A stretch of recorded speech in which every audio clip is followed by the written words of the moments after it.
पक्षी आकाशात उडाला. आयडेंटिफाय द प्रयोग. ओके, सो आयडेंटिफाय द प्रयोग.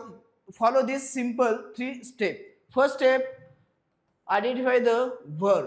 Okay, then next identify the root word.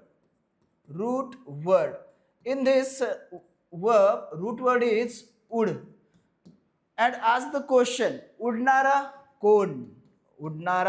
कोण, and answer is पक्षी.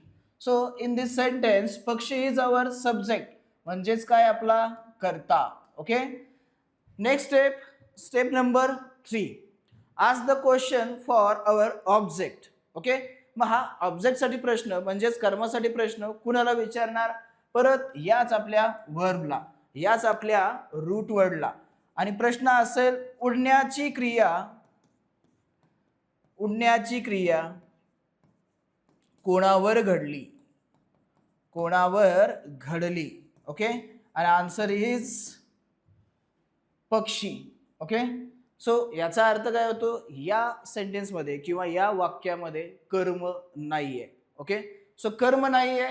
आपला कर्ता, जो कर्ता आहे त्या कर्त्याला कुठला सफिक्स जोडलेला आहे का, तर नाहीये. सफिक्स म्हणजेच काय, तर प्रत्यय जोडलेला आहे का, तर नाहीये. आणि दुसरं म्हणजे की आपलं क्रियापद जे आहे ते क्रियापद कसं आहे, भूतकाळी. ओके, सो भूतकाळी म्हणजे पास्ट टेन्स मध्ये आहे. हे कसं आयडेंटिफाय करणार, तर याला ला हा प्रत्यय जोडलेला आहे. ओके, सो हे हिंट देतं आपल्याला की हा प्रयोग कुठला असेल, तर हा असेल आपला अकर्मक कर्तरी प्रयोग. ओके, अकर्मक कर्तरी प्रयोग. So option number 3 is answer.